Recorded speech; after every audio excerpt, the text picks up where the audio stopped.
Unequal access and scarcity of water, Israeli settler colonialism for ethnic cleansing in Nuba and occupied Palestinian territories. What is the importance of water in the West Bank? Water doesn't only directly create jobs for smallholder farmers and rural low-income people in Nuba, but it also signals livelihood and an enriched economy, loyalty to the land, its memories, traditional tools, and value of ownership. The current challenges: mountainous areas still get supplied unequally as the water load is short. With respect to neighborhood and Israeli settlers, water in Nuba cut off for weeks or months, and the Israeli disposition of water resources. Key arguments: water constraints are settler colonial tactics, not environmental or technical deficiencies. Israel studies any strategies and policies on water to maintain its security and accomplish more expanded settlement. How does the settler colonial Israeli occupations control and unequal distribution of water resources contribute to the socio-economic and political fragmentation of Palestinian communities? Key discussions: unequal water distribution equals to farming job loss and land abandonment and identity erasure. It indicates that when you just supply the population, particularly farmers in rural, remote, marginalized, and scattered areas, the farming job will be lost absolutely and directly, and many low-income households and smallholder farmers will abandon their lands, seeking forced urban migration or out-migration, going to Syria, Iraq, or other Arab countries around Palestine. Water frequent prolonged cuts, where many inhabitants in Hebron Governorate, particularly Nuba and the other surrounding villages and towns, including Sorif, Kharas, Nuba, Beit Ula, and other northern parts like Beit Omar and Tarkumia, always complain and have been complaining for 20 years, and that will lead to no livelihood or survival.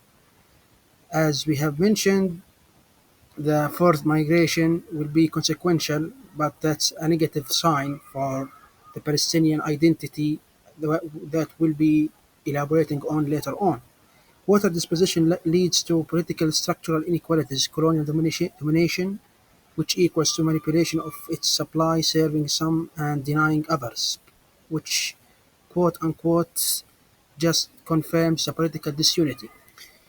So when the Israeli occupation allocates the water, that means they have the superpower and they can dominate and subjugate the Palestinian case, whose inhabitants are endured and imposed under the Israeli regulations and policies by the Mikrot company, the Israeli and also Palestinian water authorities, which actually coordinate regularly and with close contacts how to manage the water.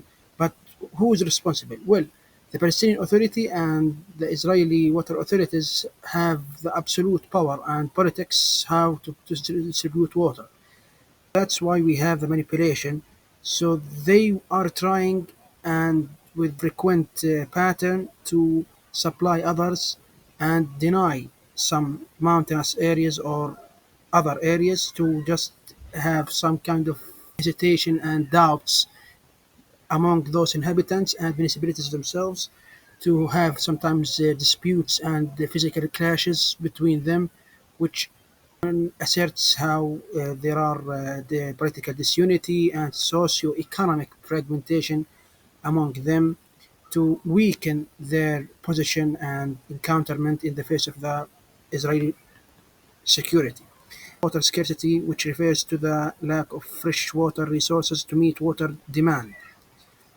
And the other, the establishment of the State of Israel was, to a considerable degree, the product of the Zionist movement's concerns for the security and survival of world Jewry. These are the key sources. Call to action: take daily steps for water conservation, support policies for sustainable water management, and join local initiatives. These pillars are quite essential for the inhabitants, especially in rural areas where water always scarce, affecting those smallholder farmers and low income and middle income families with increased the dramatic trend of job unemployment and some rates of poverty and hunger in some scattered areas, especially in suburbs and remote marginal spots within the occupied Palestinian territories, which includes Bethlehem, Hebron, Jerusalem, and other cities. And that's something that has to be conducted with plenty of research and case studies to comprehend and contextualize the situation in the Palestine about particularly the settler colonial theoretical framework, which needs more deep insights to understand how such invisible tactics studied and engineered by the Israeli entity are affecting the Palestinians in their everyday to day life and affecting their economy, society to become backward and at the bottom of the records in the Middle East